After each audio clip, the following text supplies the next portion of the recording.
Madam Minister, you are the Minister of the French Armed Forces, and it was very interesting to see, we've been following some of your comments, certainly in the run-up to the NATO-summit, and this is what we're going to talk about today. And we're going to talk about space, we're going to talk about cyber, we're going to talk about the French and also the Dutch deployment in the Indo-Pacific. But mostly we're also going to talk about cooperation, European cooperation within NATO. These are the topics that we today will deal with. When I read the Wikipedia on you, it was interesting to see that it didn't only mention that you're a politician, you were a civil servant, but you're also an entrepreneur. And I think this is one of the best English words there is, entrepreneur. I think George W. Bush once said, the French, they don't even have a word for entrepreneur. Which of course, interesting. You are an ENA graduate, but you were also at the Institut de Politique, and we can shake hands on that. I was there for only 2 weeks, unfortunately. We know that you were in the executive committee of Air France. You were in charge of French railroads. You are a member of the Parti Socialiste. We're not going to talk too much about politics, but if you want, that's also possible with me, because I'm very interested to know how you look upon the French elections in April next year. You took a very strong line towards the petition that was handed over to you by the French generals. And what I noted is that before the Biden trip, of which the NATO summit was part of, you said that you were worried that the renewed transatlantic love fest would slow or halt Europeans' awakening. You said, I think it was in Politico, in the Euro-Atlantic relationship there is a constant, which is that the Europeans must handle more of their security themselves. Now this is the debate we're going to have with you today. But you want to maybe start off with a short introduction yourself. Well, thank you very much for your invitation. As you said, we had a very dense agenda at international level, and we had a very expected meeting in NATO. I mean expected because we expected that for quite a long time. Meeting with the new American administration was something we needed to have. And it's not a secret to say that due to the virus, travels are more difficult for the time being.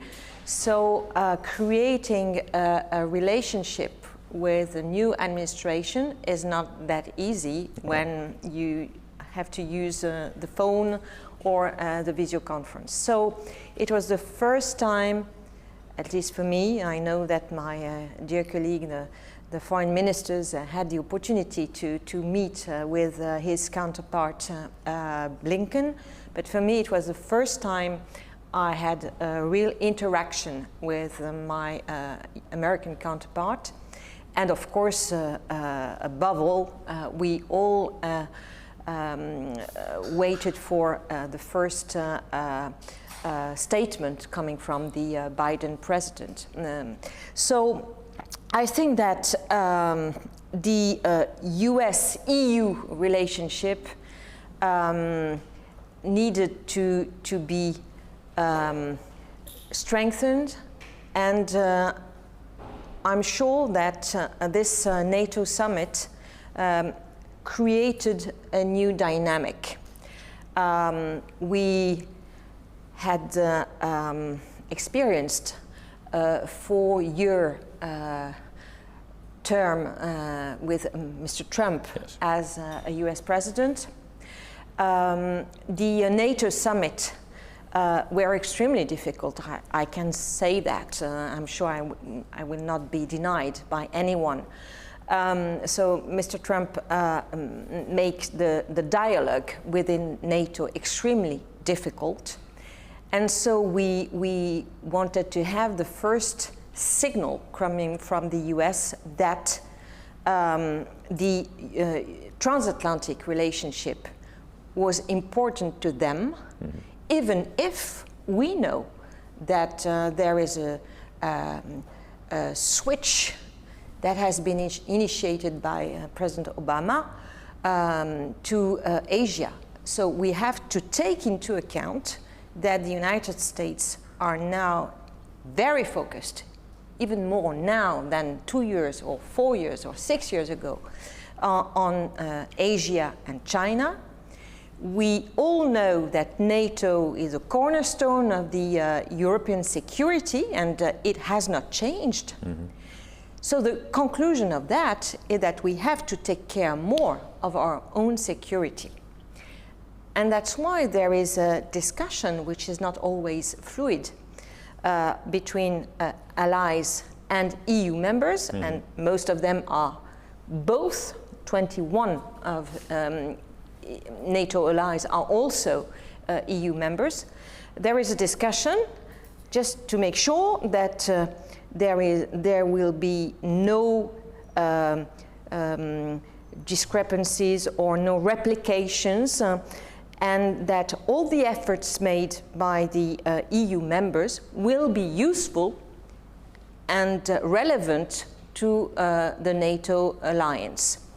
And to me, it's extremely clear. And what I do not understand is why we spend so much time discussing this potential contradiction mm-hmm. or competition between NATO on the one hand and EU on the other hand. All the efforts made by the EU members for their own national defense is something which is useful for NATO. And that's why it is so important that European member states keep on investing in their own national defense. And we had also a discussion around that during the NATO-summit, because there was a temptation to try to avoid the discussion around the national defense budgets and to focus more on the common fundings, NATO common fundings. But we need both. Yeah. And if I had to choose or to set priorities, I would say that national investments are probably number one, because it is the addition of national efforts that make Europe's resilience and ability to protect its citizens. So I have no doubt that by investing in our own defense budgets, we support and develop our ability as NATO members. And it's interesting to see that a country such as the Netherlands, which is a very powerful economy, which has the willingness to take its part in European security more and more, and I can testify that along those 4 years, the Netherlands have been very involved in all the European defense discussions, and that the Netherlands are getting more and more on the ground. Yes. So there is no doubt about that.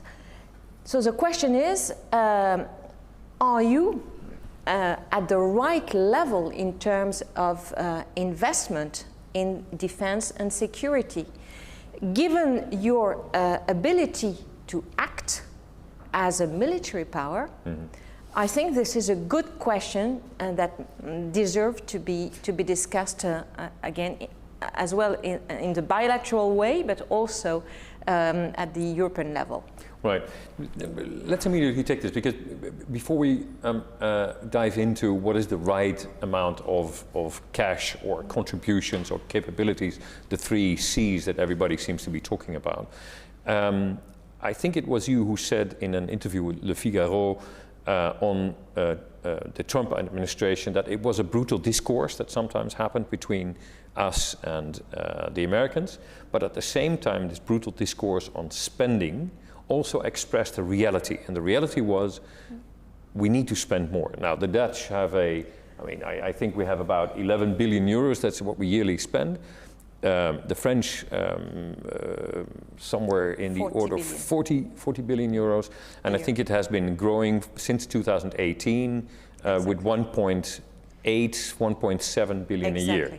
So these are tremendous figures. Now, after Brexit, France is, of course, the big hitter in NATO, but also on the European side. You are the only member state that has a UN Security Council seat. You are the only ones who have nuclear weapons. And you seem to be the only one in the bloc on our side that is capable of deploying a substantial amount of conventional forces around the world. And we're going to address that later. Would you say that you actually adhere to the old pillar idea that once, I think, was brought into existence by John F. Kennedy, an American president, who said at the time that Europe and the United States and Canada should share the same burden? In those days it was 50-50, maybe we should grow back to that. Is that what you're saying, that more spending by European partners actually strengthens NATO? Yes. I think we started with money, which is not probably the right approach. We'll get to nicer topics later. We'll deal with the money first. You are in a country where we like to talk about money first. I know. I have experienced that before. But I think that we should start with the environment, of course. Yes. And the environment has not improved from a security perspective. So we have to take into account that threats are increasing on the one hand, and that in the transatlantic relationship, our major partner, which is the United States, are more and more focused in a different area, which is Asia. Yeah. So the combination of the two should lead us as Europeans to invest more if we want to protect ourselves. So I'm not sure that there is a right level. What I'm sure is that we should do more. Up to, I don't know, but the Allies decided a few years ago to set a target, which is a spending target, which is 2% GDP.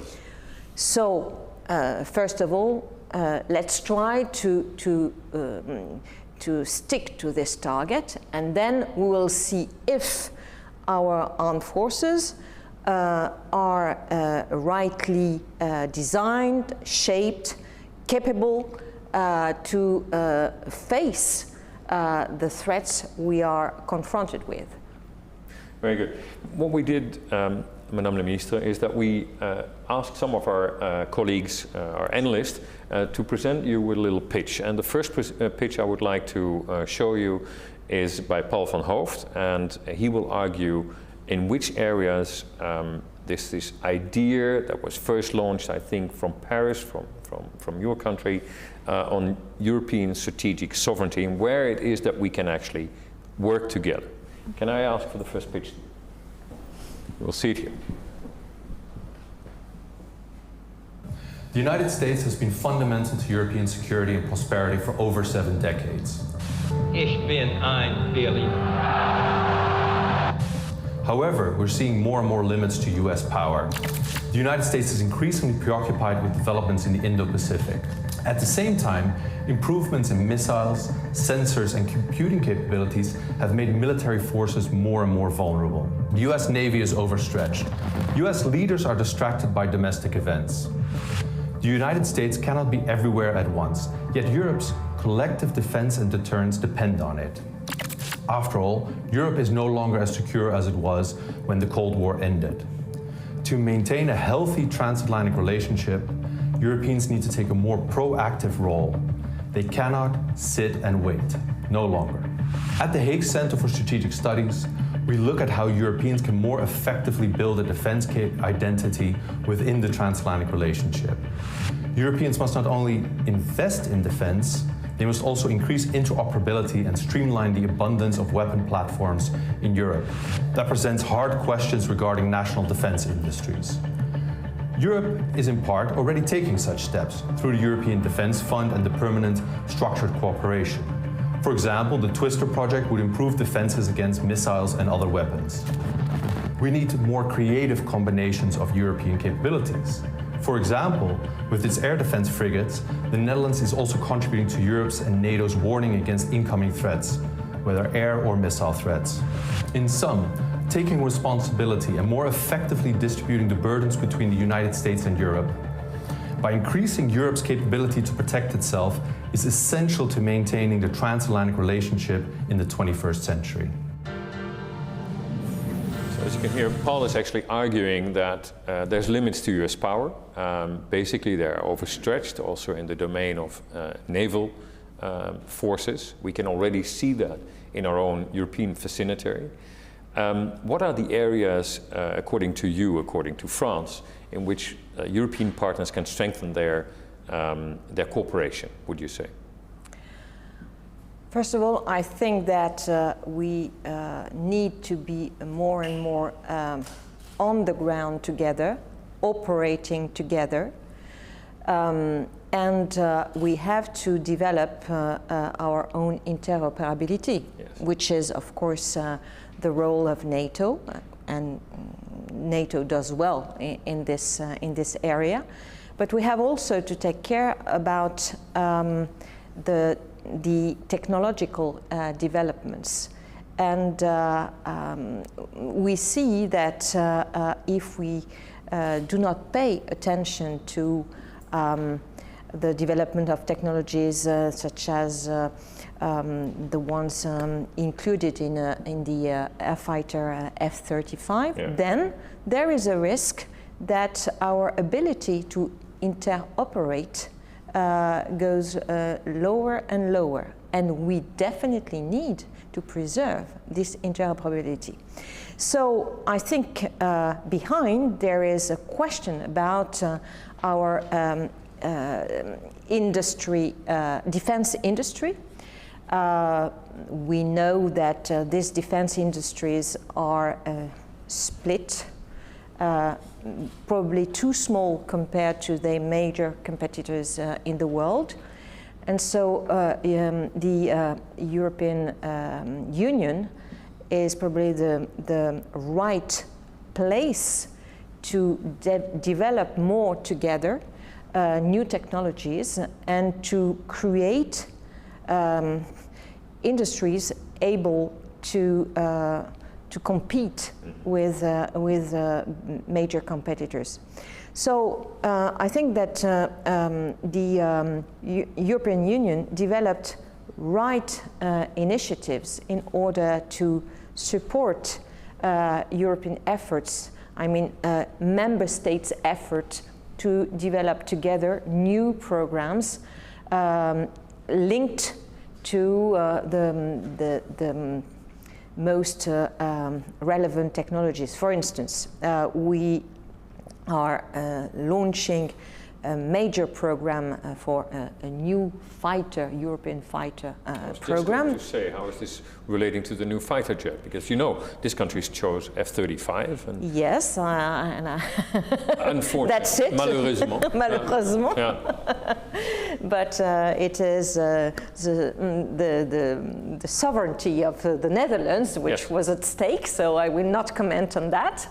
But for sure, we have to be able, as Europeans, to deal with the interconnectivity, exactly, and the fight, the interconnected fight. I don't know if this is a right expression in English, but for sure,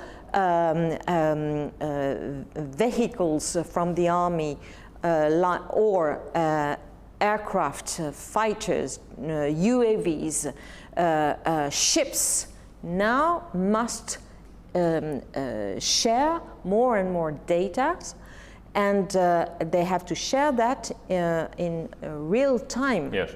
So if we miss this very important step, then we will be disqualified in the worldwide competition. So I think that We have to be able to operate together as we do, for instance, in Sahel more and more.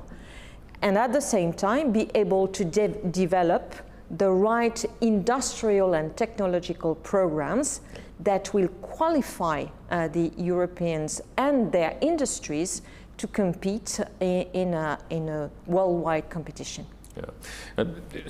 Paul was arguing in the pitch that hard questions need to be answered, also from a perspective of national defense industries. Now, here in the Netherlands, we have Thales, L-Smart radar was already mentioned, we have Airbus. You have a really large aerospace industry.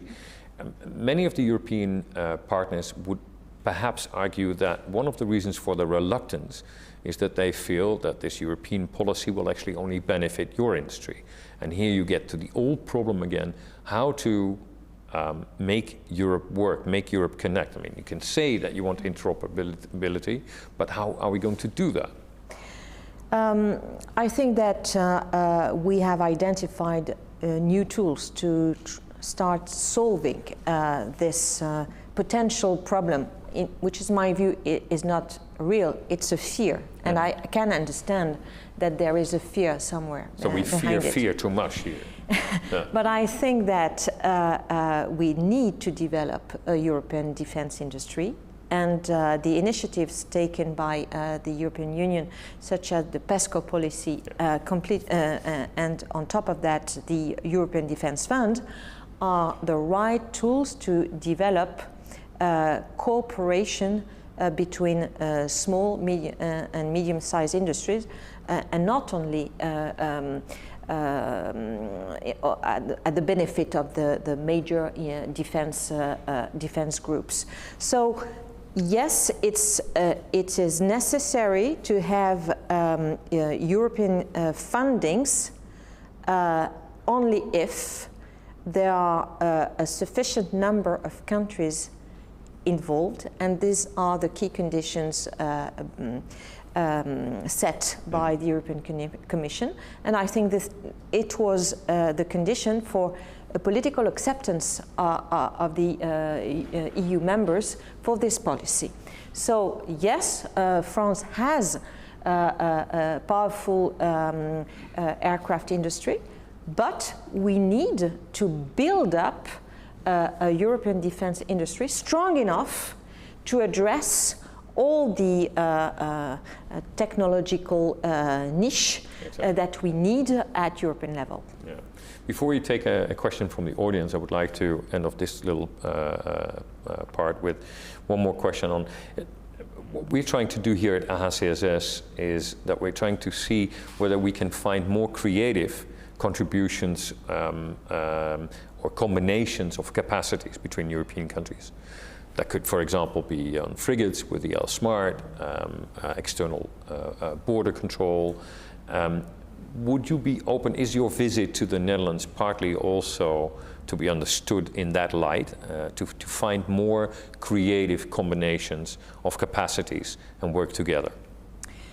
Well, the Netherlands is probably one of the most supportive country to the European initiatives that have been taken along those years. I will never thank enough my colleague Ank, who was the first one to suggest that the EI2 European Defense Initiative, she suggested to host the first meeting of this European initiative. And I saw it as a real commitment from the Netherlands to be more involved in the European defense security. And since then, we have developed a good relationship and a good connection. She introduced me to the EATC, which is based in Eindhoven, which is a great initiative taken by Europe. which is not known enough and wide. Also not in the Netherlands, I mean. The European Air Transport Command. Yes, and it deserves to be known because it's a very efficient tool, which gives a right indication of the direction we should develop, because we can buy equipments and then pool them in the same organization with the right to use it if we need to use them. It's good to know, and we'll pass on the message to the mayor of Eindhoven that they are an example to European Defense Cooperation. Maybe there's a question from the audience. Definitely. Yes. Is there a question from the audience? Lotje, can I ask you to, you need to have, there's a walking mic. Somebody. Should I? Yeah, maybe you come over and then. For those of you at home who can't see Lotje, she's one of our best analysts, and she's going to ask the first question. Lotje, the floor is yours. That's a very nice introduction. Bonjour, Madame la Ministre. I'm very happy that we're talking about European cooperation at the industry level, but obviously it is about a common strategy and political ends as well. Last week has shown that there are still some problems in this regard, forging a common posture, and I wanted to ask you, are we doing enough at the moment to have everyone on board to align Eastern and Western and Northern and Southern views and perspectives at EU level? Thank you. Is everybody aligned? Are we doing enough? Well, I would say that it is improving. Yeah. It is improving. There is more and more a sense of the need to be more aligned. And probably the reason is that since 2014-15, most of European countries have been attacked, have suffered from terrorist attacks. And we felt very weak in that regard. So the European Union started thinking about developing a European defense policy from that moment. And from step by step, there is more and more a sense that, of course, Europe may be threatened on the eastern flank, but there is also a major risk on the southern flank. And it is a good example of how EU and NATO can combine their thinkings. NATO is very much focused on the eastern flank. Yeah. This is historical and it remains very relevant. EU considers more and more the southern flank of Europe. And we operate, for instance, in the Sahel with European countries. And those European countries can be Eastern Europe countries. And the reason why they are there, in the Sahel, in the field, able to put the lives of their soldiers at stake, is because they first understand that there is a risk for European security, and there is also a need for solidarity between EU members. And when, for instance, France is very present in the Sahel, France is also contributing to the enhanced forward presence in Estonia, and it's quite a long time that we do so. So this need for more solidarity between countries which are more exposed to the Eastern threat and from countries which probably are more sensitive to what's going on in the southern part of Europe and in the Mediterranean Sea, or even more south in Africa, I think is improving quite significantly in Europe right now. Right. Well, thank you, and thank you, Lotje Boswinkel, for asking this question. I would like now to venture into another domain that also in the NATO-summit was addressed again, and is addressed over and over again, and we see that that is becoming more and more present in the, basically in what we fear, which is the hybrid warfare. Mm-hmm. We've seen ransomware, of course, in the US. We've seen malicious cyber attacks. France has endured back in 2015 already with TV5.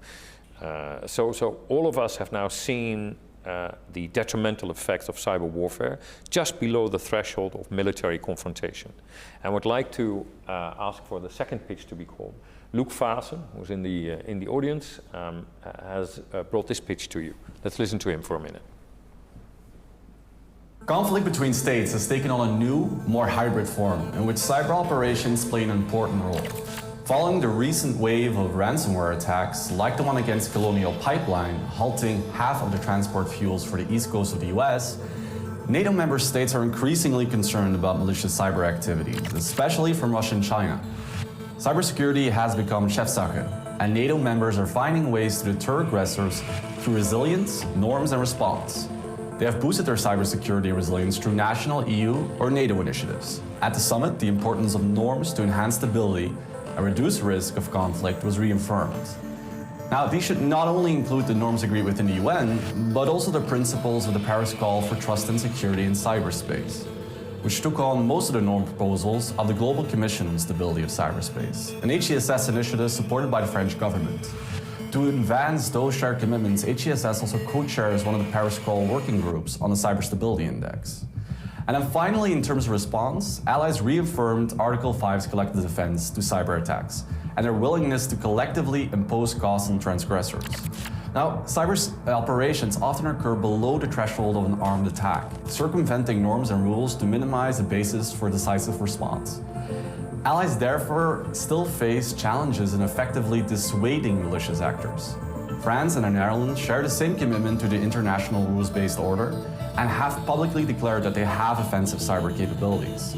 So how can they work together to address this challenge and integrate their own sovereign cyber effects into NATO's operations and collective defense?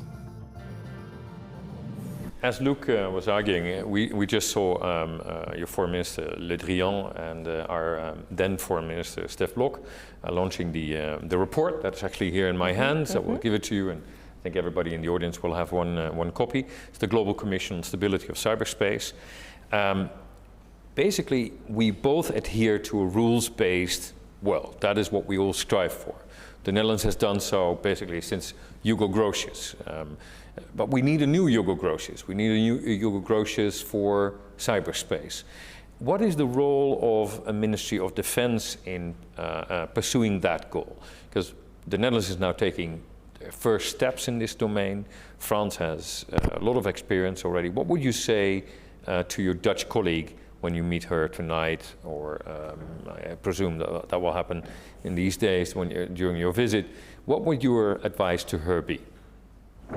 Well, I think that this is probably one of the major threats we are confronted with, and it's not an easy one to tackle, because as you said, it's just below the threshold, and it is the combination of few facts which at the end create a major systemic threat. So we can see that the players in that domain are testing us. Yeah. They are testing us by attacking an IT hospital system, and step by step they will probably attack even more vital organizations or systems. So I think that there is absolutely no borders for cyber attacks. So cooperation is absolutely key. We have to cooperate, not only because we need to cooperate in the answer, but also because the protection we need to improve must be seen, I would say, before they are used. An example, the Americans have been attacked severely. The software was at stake. And who builds the software? Companies. So you need to convince an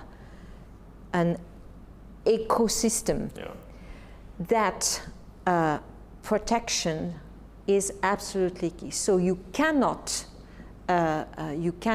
deal with cyber attacks only by reacting. You have to take into account from scratch when you create a software that this software can be attacked. And that's why we need to build up a kind of end-to-end system. Another example, when an aircraft company such as Dassault design a fighter, this aircraft company communicates with the French state, with the Defense Ministry. There are exchange of data. Engineers discuss. And the day the data comes from the Defense Ministry to the company, then you don't know what happens.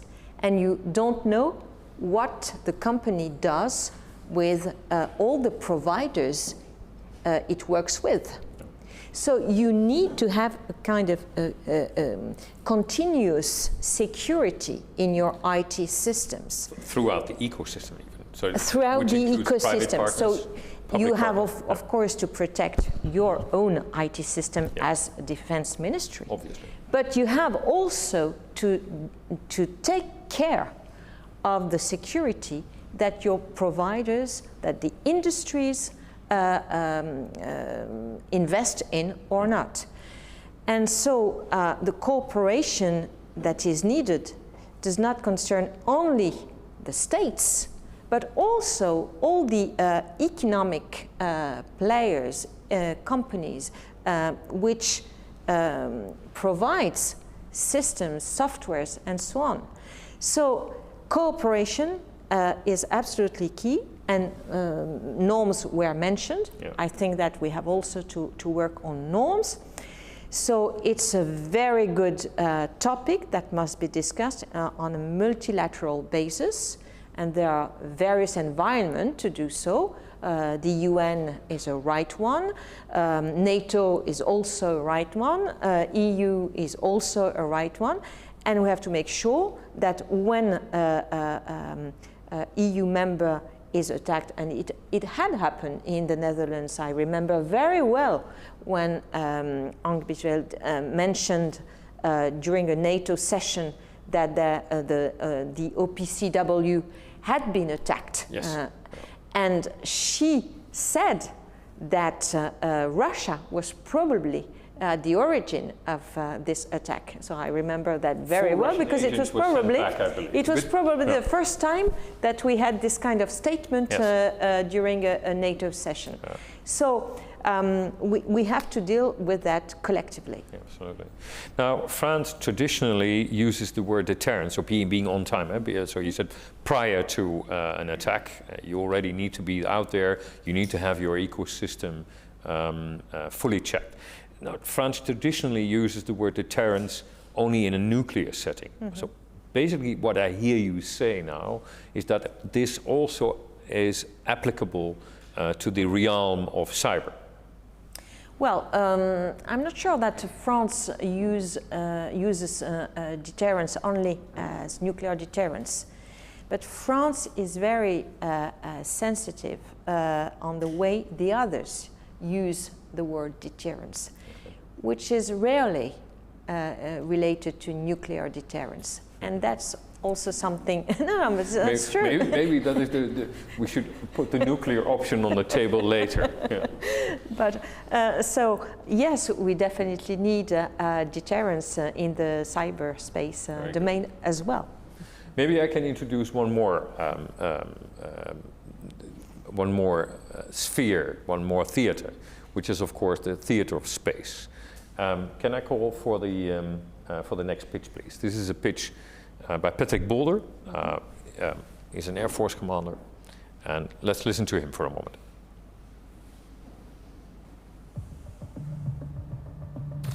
Russian close proximity operations by the spy satellites Cosmos 2542 series, acting like Matryoshka dolls, is just an indicator of increasing tension and competition in the space domain. After declaring space a military domain by NATO in December 2019, and making space also subject to Article 5 mutual defense at the latest NATO-summit, new impetus for the space domain is warranted. And anyhow, for any military operation, space domain indispensable. The US Space Force is no isolated case anymore, with the UK and France stepping up their responsibilities. The French Armée de l'Air et de l'Espace is an important step and can be seen as an example for Dutch military space activities. This month, the first Netherlands military satellite, the Broeke 2, will be launched, and the space policy is needed much. In the face of European military cooperation, our two countries could very well learn from each other and cooperate and accelerate their knowledge and increase their capabilities. In space, yet another of these domains that we should cooperate. We are taking our first steps there. Here we can also probably benefit from your insights. So what can you share with us in terms of more European cooperation in space, and what can the Netherlands contribute? Well, first of all, I think that now everyone considers that space is a domain for confrontation. Yes. This is very new. We used to consider that space was an area for development, new technologies, and the sake of the Earth and its citizens. We've seen a lot of aggressive behaviors in space in the recent years. And that's why France developed a new approach, creating a space command, creating or adding to the domain of the Air Force space as well. And we consider now that we have to be able to protect our own satellites, because our military operations, as it was said, rely more and more on the satellites to communicate, to geolocation. Yeah. Also to listen to the communications and the electromagnetic systems. Exactly. So we need, even as in the Sahel, we need to have satellite communications. So the day the satellites stop, I would not say that we will be in difficult times, because we train our soldiers to keep the ancient habits and way of doing, but it will be more difficult. So we have to protect our satellite and space assets, and potentially we will have also to be able to react. And we elaborate defense space policy, and we made a statement which is not a small one. We said we put ourselves in a position to protect our assets, but we also declare that we use the cyber, we mentioned the cyber, as a tool, a military tool in an offensive way, complementary to the operations. Okay. And we prepare ourselves to be ready to react also in space. Yeah. So we have to again develop technologies, and space was from the beginning a very European policy from a civil perspective, of course. But I think that more and more countries now are thinking about having also a military dimension to this space policy. So this is something we would like to work at. Yeah. And we have a lot of European cooperations in terms of space. You mentioned companies such as Thales Airbus, and Airbus are developing their technologies in the space area. Yeah. There are worldwide champions in that area, so which is good for Europe, of course. So we have to go further. I would like to bring in Bart Groothuis. Bart, the audience probably already knows you, all the audience at home.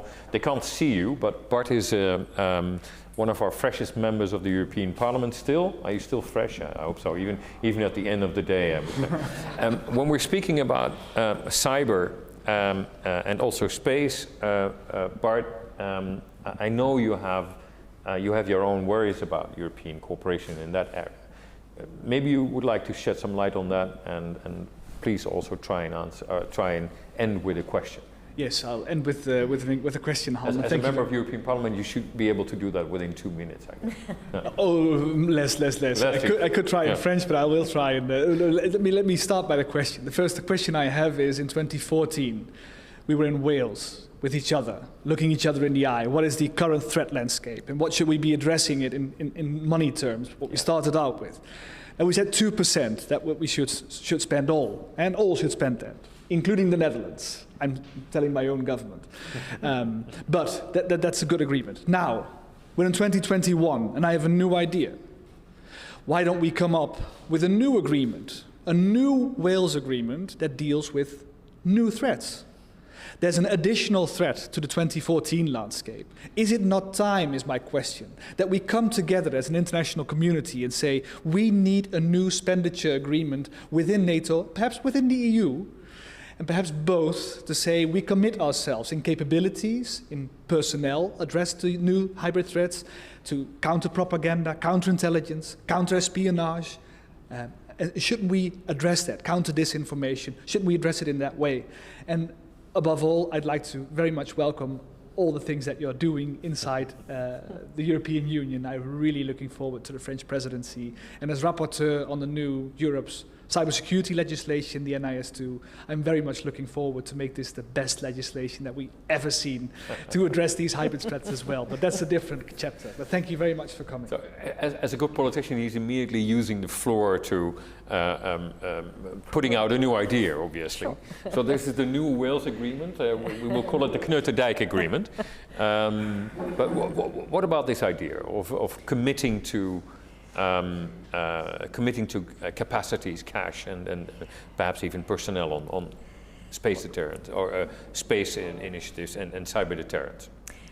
Probably you will find me a bit cautious because as Defense Minister or Armed Forces Minister, I have to deal with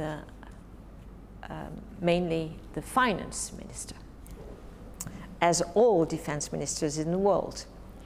And you had some preparation because you were at the budget, responsible for budget as well. Yes, and I hope that this is an asset in my new responsibility. But I think that, especially in these difficult times, we had the virus crisis, or we have the virus crisis. I'm sure that in the coming months and years there will be political discussions around the right budget allocations.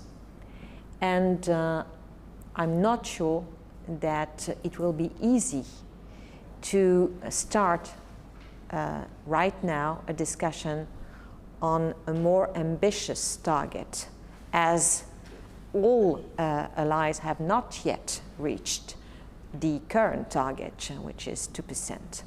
So I'm not sure that the discussion must be raised in terms of level of effort. There is room for improvement, for sure, but for sure a discussion is needed on what are the priorities in terms of investment. We are used to invest in conventional equipments. France invests a lot in its nuclear deterrence, but now we have new fields for investment, which are the ones you mentioned. Cyber, which is probably not as expensive as what we talked about before. A fighter or a SCAF program is probably much more expensive than the means to improve our cyber defense. But we need qualification, we need competences, we need people that are well trained to these new expertise.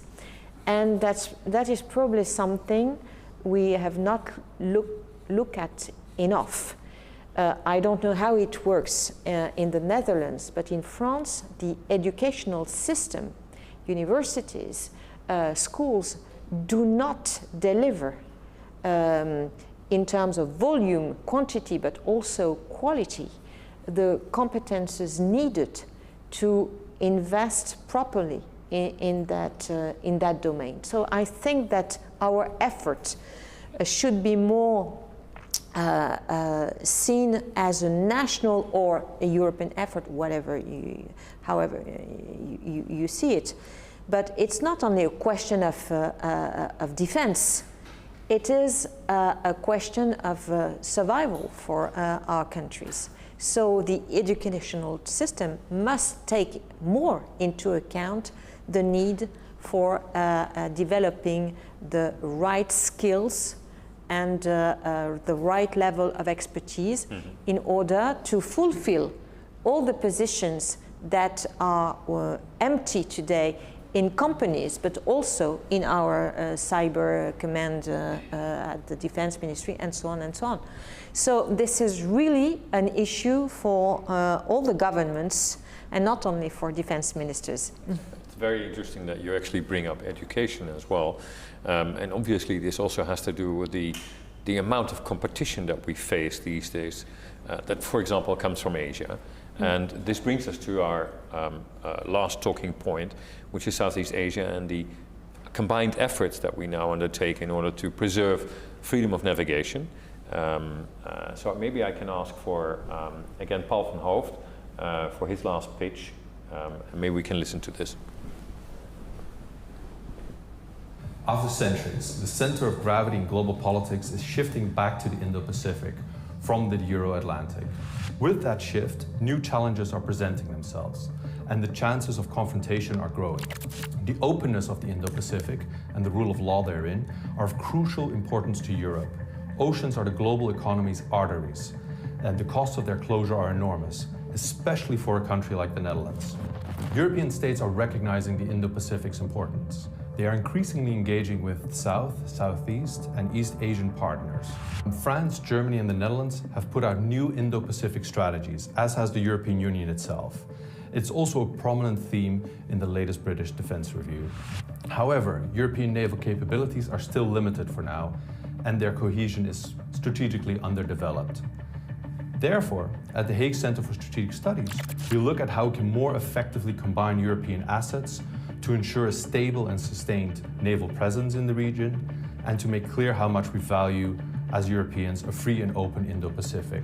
We look at which partners are like-minded and which are strategically indispensable. We also consider the additional tools of influence that European states can wield, such as the participation in the International Maritime Organization, the Comité Maritime International, and others to strengthen the existing order. To sum up, at the Hague Center, we're working out how Europeans can contribute to guarding the maritime commons, and how they can contribute to decreasing the chances of confrontation in the Indo-Pacific.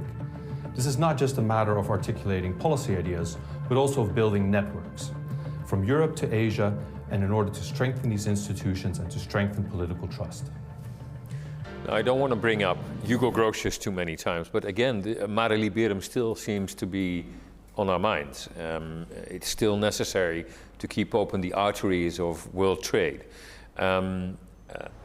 You have an operation going on called Clemenceau 21. We're actually contributing to the freedom of navigation naval exercises with our Evertsen, a small frigate that we deploy.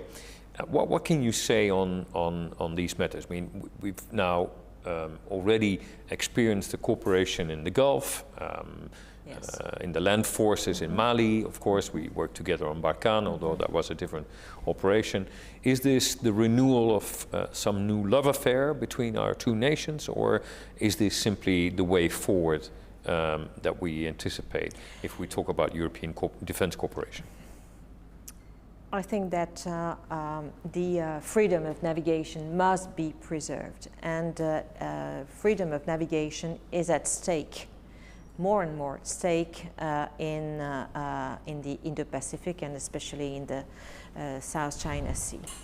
So if we believe, and that's France's case, if we believe in multilateralism, we need to protect the values we believe in. And we don't do it in an aggressive way. We just want to show that these values deserve to be protected. So sailing through international waters is a right. By sailing in international waters with military ships, we send a signal that we are ready to protect as well commercial navigation, which is key for our economies. We rely very much on maritime traffic, and the Netherlands probably more than others. And so we send a signal. But Indo-Pacific is very far from Europe. And we are overstretched with probably navies which are smaller than the US Navy. So it is of the utmost importance that we can coordinate our national efforts to send a coordinated message to the power, the major power, which tries to test the lines with us. So sending a ship is a good signal, but neither France nor the Netherlands can have permanently a ship in this area. That's why having a Dutch ship, then a German ship, then a French ship in this part of the world is very important. And we want also to know more about the behaviors of China in the area. And what do we see? We see first that the China Navy is growing very fast. So I think that each year it is growing the size of the Dutch Navy. Well, exactly. There you go. So it just to give you a sense of the speed and the scale of the growth.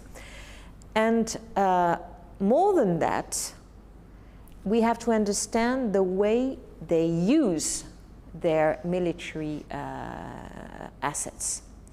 And what we should fear more is their low ability to escalate. And having a China with very powerful equipments, but not knowing the escalation grammar or language is something which is very worrying. So we have to not to be in contact in terms of military contact, but we have to be able to observe how they use their military equipments.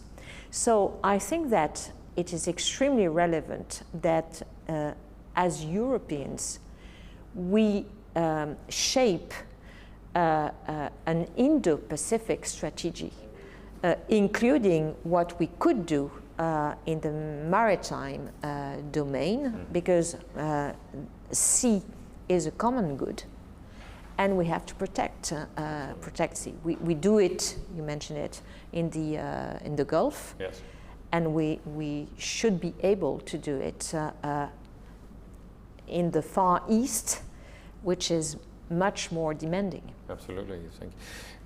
We're running out of time almost. It would, I think, not be right if we talk about European cooperation and leave out one of our biggest friends. So here's a message from a friend.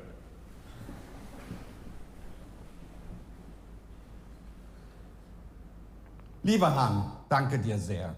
Madame la Ministre, chers collègues et ami Ambassadeur Louis Bassi. I would have loved to be with you, but as my time is coming to a close here in The Hague, I'm busily traveling through different areas, so I will do that virtually. I'm very happy that we have this occasion here today. You know, we work as Germany a lot with the Dutch. We are basically integrating our armed forces.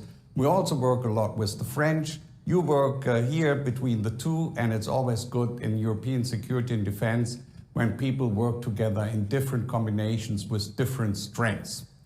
And we have had also a lot of a debate in the last years about the role of European security defense for itself, but also within NATO, naturally. When I started as a young diplomat, that was a very hot debate.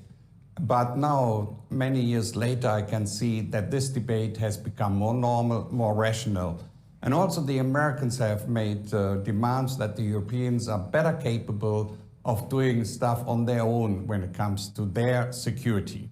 So in this sense, the debate we are now having both within the EU and in NATO, but also between the two, is a debate which brings us forward. I think we have made progress, still more needs to be done, but yes, we have done some progress that the Europeans have more of, I think Han likes to call it strategic sovereignty, and that we are doing better here. And I wish you a very fruitful discussion.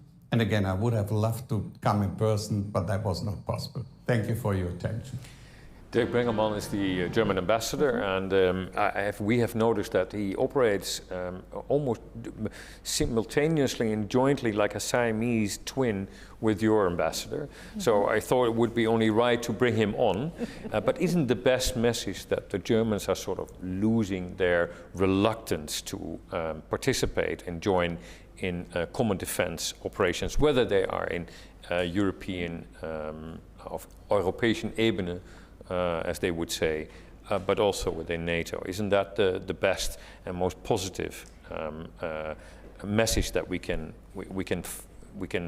finalize this discussion between the two? Absolutely. Yeah. This is a very, very positive trend which is developing right now. I hope that the pressure that the Trump administration put on Germany will turn into something more positive, because Germany was pushed bluntly, I would say, in this direction. And to me, what is interesting is that Germany is committed to keep on with this, its own investment in defense and security. So it is not easy for them, because they have constraints, they have limitations in the way they can cooperate, especially when it comes to operations. but I'm sure that they are strongly committed to make the new military programs happen. Yes. So that's a very, very good signal, and that's a link between various countries. Germany is closer to the eastern flank, I mentioned, but is also involved and committed on the southern flank. Thank you very much. Just one last question that I simply have to answer. Will Germany or France play Netherlands in the final of the European Championship? I have absolutely no clue about football. And my experience in a French-Dutch group told me that it is very very dangerous to make any forecast in terms of when it is about football. And I remember that one previous KLM CEO was a football player in the Ajax team. So I'm very cautious about football forecast. You will probably sit tonight in a Dutch-French group, and I hope you will feel safe. Thank you very much, Florence Parly. Thank you very much, Madame la Ministre, for being here on a Friday night. Thank you for your invitation. And thank you for watching this live stream, and hope you will meet us again on our next one. Thank you so much.